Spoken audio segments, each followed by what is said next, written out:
श्री स्वामी समर्थ. जय जय स्वामी समर्थ. स्वामींचं नाव घेऊन मी व्हिडिओला सुरुवात करते.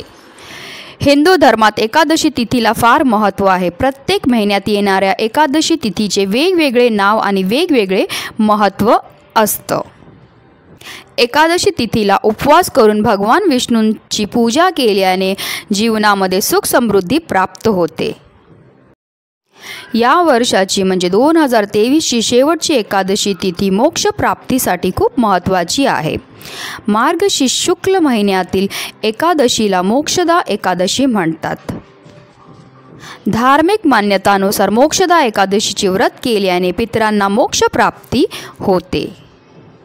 या वर्षाची शेवटची एकादशी तिथी मार्गशीर्ष महिन्याच्या शुक्ल पक्षात असून 22 आणि 23 डिसेंबर रोजी आहे. शुक्रवारी 22 डिसेंबर रोजी मोक्षदा स्मार्त एकादशी आहे, तर शनिवारी 23 डिसेंबरला भागवत एकादशी आहे. मार्गशीर्ष महिन्यातील शुक्ल पक्षातील एकादशी तिथीला भगवान श्रीकृष्णाने अर्जुनाला गीतेचा उपदेश केला होता. या दिवसाच्या स्मरणासाठी गीता जयंतीला खास महत्त्व आहे.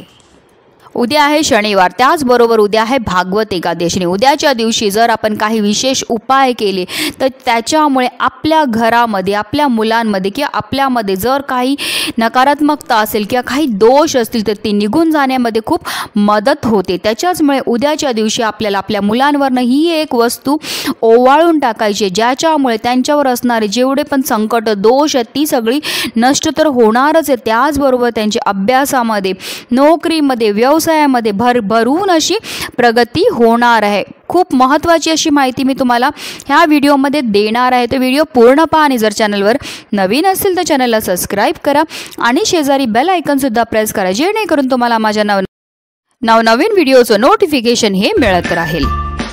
वारकरी संप्रदाय भागवत एकादशी साजरी करतात. या एकादशीच्या दिवशी भगवान श्री हरी विष्णूंची पूजा करून दिवसभर उपवास करतात. भागवत एकादशी व्रत हे पूर्ण नियम, श्रद्धा आणि विश्वासाने केले जातं. या व्रताच्या प्रभावामुळे मोक्ष प्राप्ती होते.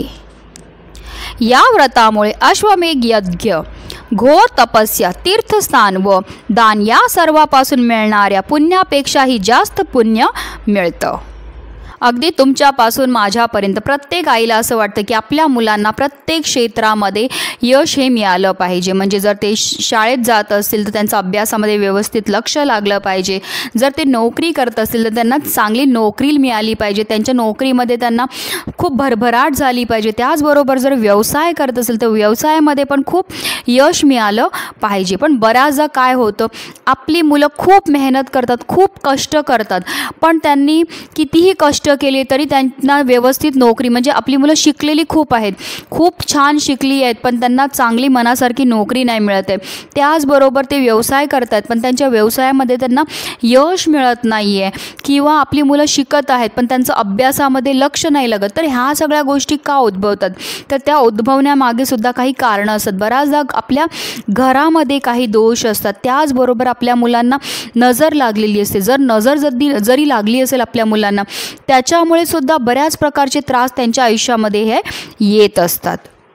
जसं की त्यांना अभ्यास करायचा अजिबात मनच होत नाही. तुम्ही नेहमी पाहिलं असेल, बऱ्याच लोकांच्या घरामध्ये स्वतः अनुभव घेतलेला असेल की आपली लहान मुलं आहेत ती खूप चिडचिड करतात, किरकिर करतात, क्षुल्लक कारणावर भांडणं करतात किंवा सारखी आजारी पडत आहेत.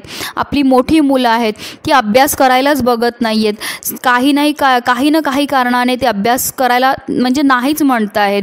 की आपली मुलं शिकलेली तर खूप आहेत पण त्यांना नोकरी मनासारखी नाही मिळत आहे.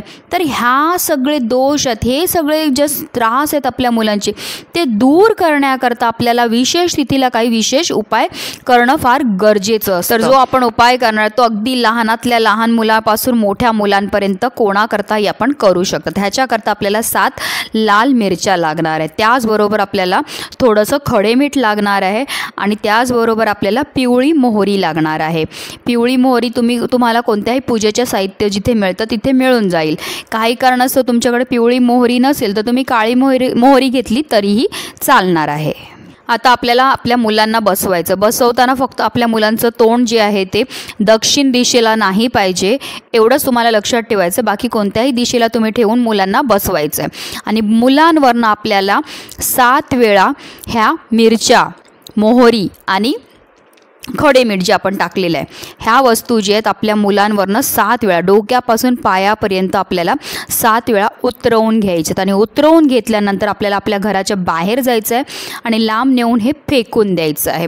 फक्त एवढी काळजी घ्यायची की कोणाचाही ह्याच्यावरती पाय पडणार नाही, कारण आपण आपल्या मुलांची जी नकारात्मकता आहे, जेवढं पण दोष आहेत ते बाहेर काढून टाकलेले आहेत. आणि त्याच्यावर कोणाचा चुकून पाय पडला तर त्यांना त्याचा त्रास नको व्हायला म्हणून ती तेवढी काळजी फक्त तुम्हाला घ्यायची आहे. किंवा तुम्ही गावात राहत असतील तर चूल पेटवलेली असते, त्या चुलीमध्ये जर पेटवून टाकलं तरीही चालणार आहे. कितीही नजर लागलेली असेल, कितीही मुलांवर काही कुठल्याही प्रकारचे त्रास असतील, दोष असतील, ते सगळे ह्या उपायामुळे निघून जाणार. तुम्हाला स्वतः आपल्या मुलांमध्ये फरक हा जाणवायला लागेल. आणि हा उपाय तुम्ही प्रत्येक शनिवारी करू शकतात किंवा काही विशेष तिथी असतात, म्हणजे अमावास्या असते, पौर्णिमा असते, तेव्हासुद्धा केला त्याच्यामुळे सुद्धा आपल्या मुलांचा फायदाच होणार आहे. त्याचबरोबर दररोज जर तुम्ही तुमच्या मुलांना थोडंसं चिमूटभर मीठ आपल्या आंघोळीच्या पाण्यामध्ये, मुलांच्या आंघोळीच्या पाण्यामध्ये टाकले आणि त्याने त्यांची दररोज आंघोळ जरी केली तर त्याच्यामुळे सुद्धा त्यांच्यावर जेवढी पण नजर किंवा नकारात्मकता असते ती दूर होण्यामध्ये मदतही मिळत असते. म्हणून व्हिडिओ जास्तीत जास्त शेअर करा जेणेकरून सगळ्यांना याचा लाभ मिळेल. श्री स्वामी समर्थ. जय जय स्वामी समर्थ.